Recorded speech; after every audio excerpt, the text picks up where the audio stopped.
எல்லாருக்கும் வணக்கம். இன்னும் எல்போ குக்வேர்லேருந்து பேசுகிறோம். போன வீடியோவில் வந்து நம்முடைய FG200 கிரேடை பற்றி நம்ம வந்து தெளிவாக சொல்லியிருந்தோம். அதில் வந்து கெமிக்கல் காம்போசிஷன், நம்முடைய மெட்டீரியல் அலாய்ஸோட காம்போசிஷனு, ஃபிசிக்கல் ப்ராப்பர்ட்டி பற்றியெல்லாம் பேசியிருந்தோம். அது டீட்டெயிலாக இருக்கும். அதில் நீங்கள் போய் பாருங்கள். பார்க்காதவங்க வந்து கீழே லிங்க் கொடுக்குறோம், அதில் போய் நீங்கள் பார்த்துக்கலாம். அடுத்தது வந்து நம்ம எல்போ குக்வேரில் வந்து ஏன் வந்து வெயிட்டாக பண்ணுறோன்னு சொல்லி இந்த வீடியோவில் பார்க்கலாம். அந்த காலத்துலலாம் யூஸ் பண்ண அடுப்பு பார்த்திங்கன்னா விறகடுப்பு, பம்பு ஸ்டவ் இது மாதிரி யூஸ் பண்ணிகிட்டு இருந்தோம். அதில் வந்து நீங்கள் சாதாரண கேஸ்டைன் குக்வேரில் வந்து சாதாரண கேஸ்டைனில் பண்ண குக்வேர் யூஸ் பண்ணாலே உங்களுக்கு சரியாக இருக்கும், ஒன்றும் பிரச்சனை இல்லை, குக் பண்ணலாம். பட் இப்போ நம்ம வந்து அட்வான்ஸாக வந்து நம்ம அடுப்புகள்லாம் வந்துடுச்சு நிறையா. 30 வருஷமாகவே வந்து LPG gas, electric stove, induction stove எல்லாம் வந்துருச்சு. ஸோ அப்போ அதிலெல்லாம் வந்து ஓவர் ஹீட்டு ப்ரொடியூஸ் ஆகிறதுனால நம்ம அதே ஆர்டினரி கேஸ்டின் குக்வேர்லேயே வந்து கேஸ்டின் இதுலேயே வந்து குக்வேர் பண்ணோம்னா இப்போ வர்ற அட்வான்ஸ் டெக்னாலஜி ஹீட்டுக்கு வந்து அந்த ஆர்டினரி கேஸ்டின் வந்து தாங்காது. ஸோ அப்போ அதில் குக் பண்ணுற ஃபுட்டுகளை வந்து என்ன ஆகணும், ஓவர் ஹீட்னால் வந்து டேஸ்ட்டே மாறும். ஸோ அப்போ நம்ம வந்து இப்போ என்ன பண்ணியிருக்கோம் அப்படின்னா, நீங்கள் மற்ற பிராண்டை கம்பேர் பண்ணுறப்போ பாருங்கள், எங்களது வந்து தோசைக்கல் ஆகட்டும், சப்பாத்திக்கல் ஆகட்டும், கடாயி, எந்த ஐட்டம் எடுத்தாலுமே வந்து மற்ற பிராண்டை விட எங்களுக்கு கொஞ்சம் வெயிட் அதிகமாக தான் இருக்கும். நீங்கள் எல்லாமே இப்போ எங்கிட்ட வாங்கணுங்க எல்லாமே ஃபீல் பண்ணியிருப்பீங்க. பட் அது வந்து அப்படி வெயிட்டாக இருக்கிறனால குக் பண்ணுற போது நல்லா இருக்குன்னு நிறைய பேர் எங்களுக்கு வந்து ஃபீட்பேக் கொடுத்துருக்கீங்க. ஏன்னா இப்போ சின்ன எக்ஸாம்பிள் வந்து கடாயில் வந்து நீங்கள் வந்து ஒரு இப்போ அவலே வந்து நம்ம ஃப்ரை பண்ணுறோம் அப்படின்னா, இதே அலுமினிய கடாயில் ஃப்ரை பண்ணுற போது அந்த அவல் வந்து என்ன ஆகுனா ஒரு ட்ரை ஆன மாதிரி இருக்கும், ஒரு ஃபீலிங் சாப்பிட்ற போது ட்ரை ஆன மாதிரி இருக்கும். இதே நீங்கள் வந்து நம்ம கேஸ்டின் கடாயில் நீங்கள் வந்து ஃப்ரை பண்ணி பாருங்கள், பஞ்சு மாதிரி இருக்கும். அதுக்கு ரீசன் என்ன அப்படின்னா, நம்ம வந்து இப்படி கரண்டியை வச்சு நீங்கள் வந்து கடாயில் தாளிச்சிட்டு இருக்கிற போது நீங்கள் கண்டினியூஸாக பண்ணிகிட்டு இருக்க மாட்டீங்க. டக்குன்னு வச்சுட்டு ஒரு 10 செகண்ட் 20 செகண்ட் அதில் போவீங்க வருவீங்க. அப்படி பண்ணுற போது என்னன்னா, அலுமினிய கடாய் லேசான திக்னஸ் இருக்கிற போது இந்த நம்ம எல்பிஜி கேஸில் இருக்கிற வந்து ஃப்ளேம் பண்ணுற போது ஓவர் ஹீட்னால் அந்த டைரெக்டாக வந்து ஃபுட்டுக்கு வந்து அந்த ஹீட்டு ட்ரான்ஸ்ஃபர் ஆகிற போது அந்த அவுல என்ன ஆகும்னா ஒரு மாதிரி ட்ரைனஸ் கொடுக்கும். ஸோ இதே வந்து நம்ம கடாயெல்லாம் பார்த்திங்கன்னா வெயிட்டாக இருக்கிறனால திக்னஸ் வந்து 5 mm இருக்கும். அவருடைய குக் பண்ணுற ஏரியாவில் இருக்கிற திக்னஸ் வந்து 5 mm இருக்கும்.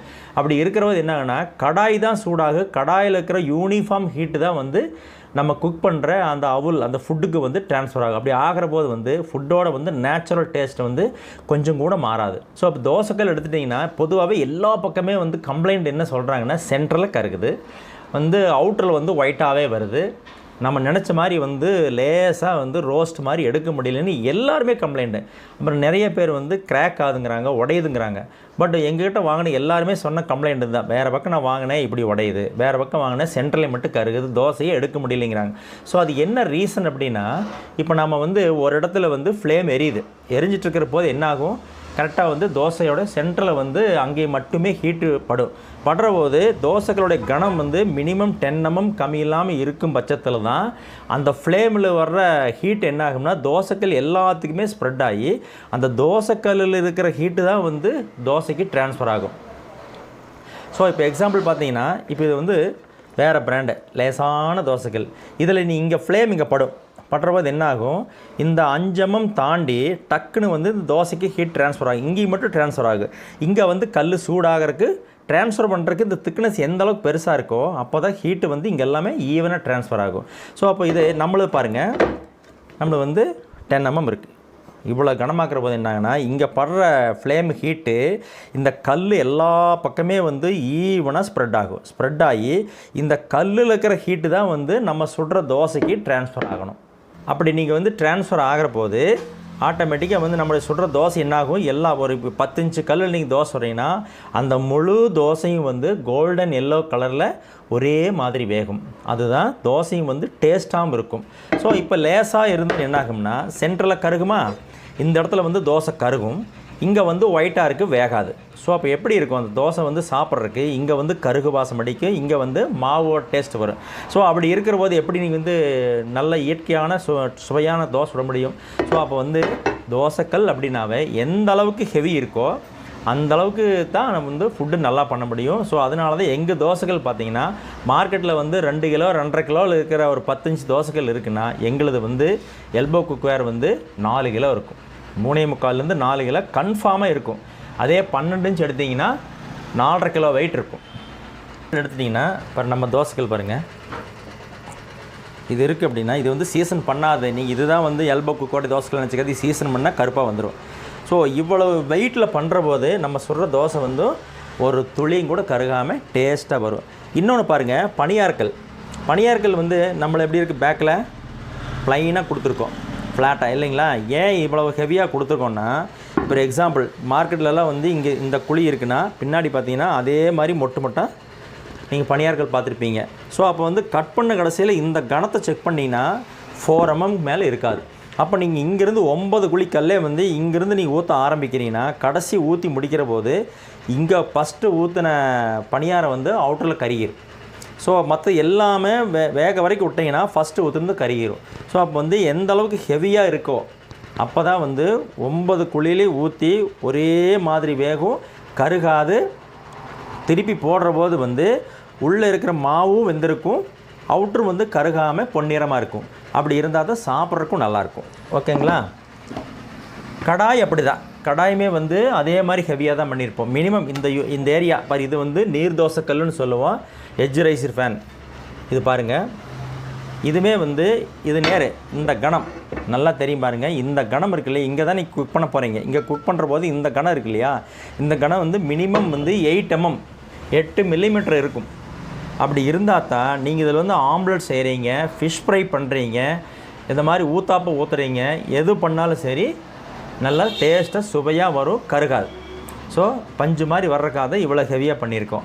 இது மாதிரி நம்ம பண்ணுற ஐட்டம் எல்லாமே ஹெவியாக இருக்க வரைக்கும் தான் நம்ம குக் பண்ணுற உணவு வந்து டேஸ்ட்டு மாறாமல், டேஸ்ட்டு மாறிச்சினாவே அதனுடைய சுவையெல்லாம் போயிடும். ஸோ டேஸ்ட்டு மாறாமல் நல்லபடியாக பண்ணணும் அப்படின்னா இவ்வளோ ஹெவியாக வெயிட் இருக்க வரைக்கும் தான் நல்லது. இப்போ நம்ம வீட்டில் இருக்கிற பர்னர், நம்ம நார்மலாக வந்து எல்லா வீட்லேயுமே வந்து ஸ்டவ் வச்சுருப்போம். அதில் இருக்கிற பர்னருக்கு என்னுடைய சஜஷன் வந்து இந்த 10 இன்ச் இருக்கு இல்லையா, 10 இன்ச் தோசைக்கல்லில் வந்து நீங்கள் யூஸ் பண்ணிங்கன்னா தோசையோட அகலத்துக்கும் வந்து அந்த ஃப்ளேம் வந்து படுற போது எல்லாமே ஒரே மாதிரி வேகும்.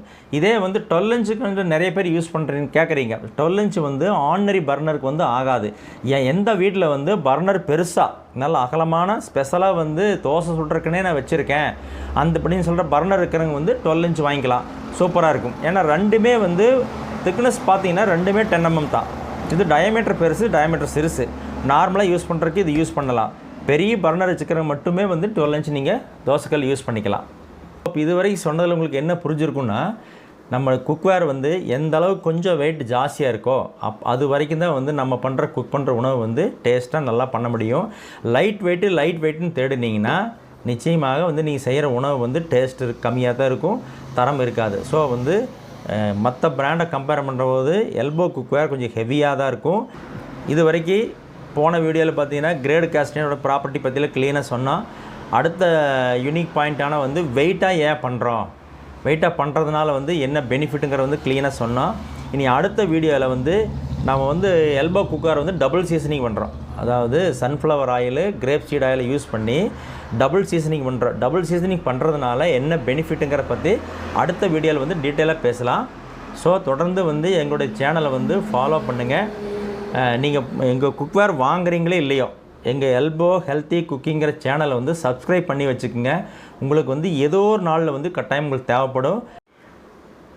இன்னொரு விஷயம், லாஸ்ட் வீடியோ போட்டிருந்த போது ஒருத்தர் வந்து ஒரு கஸ்டமர் வந்து ஒரு டவுட் கேட்டிருந்தாங்க. என்ன அப்படின்னா, நான் வேறு பக்கம் வாங்கின குக்வேர்லாம் வந்து அடுப்பில் வைக்கிற போது சொட்டான மாதிரி வந்து அப்படியே வருது, அது என்ன ரீசன்னு கேட்டிருந்தாங்க.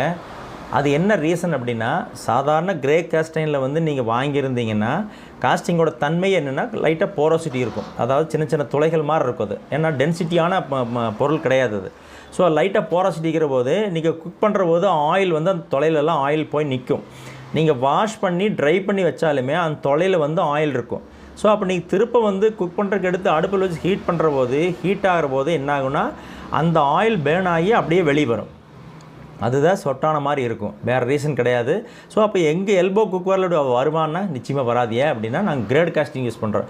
கிரேட் காஸ்டிங் யூஸ் பண்ணுறது என்னென்னா காஸ்டிங்கோட டென்சிட்டி அதிகமாகிக்கும், போரோசிட்டி குறைஞ்சி ஸ்ட்ராங்காக கொடுத்துருவோம். அப்போ வந்து பீஸ் ஸ்ட்ராங்காகவும் என்னென்னா இந்த மாதிரி சின்ன சின்ன நுண்துளைகள் வந்து ரொம்பவே கம்மியாகி ரொம்ப ஷைனிங் ஃபினிஷிங் வர்றதுனால அந்த மாதிரி ஸ்வெட்டிங்கள் நம்மளுக்கு வராது.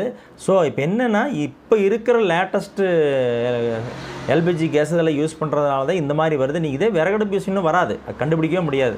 ஸோ இந்த காலத்துக்கு தகுந்த மாதிரி வந்து நம்ம அட்வான்ஸாக வந்து கிரேட் காஸ்டிங் யூஸ் பண்ணியிருக்கோம்.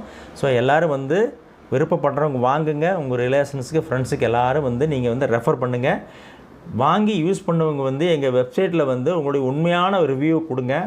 அது வந்து எங்களுக்கு ரொம்ப ரொம்ப யூஸ்ஃபுல்லாக இருக்கும். ஏன்னா ஃப்யூச்சரில் வந்து டெவலப் பண்ணுற மாதிரி இருந்தாலுமே உங்களுடைய சஜஷன் வந்து எங்களுக்கு ரொம்ப யூஸ்ஃபுல்லாக இருக்கும்.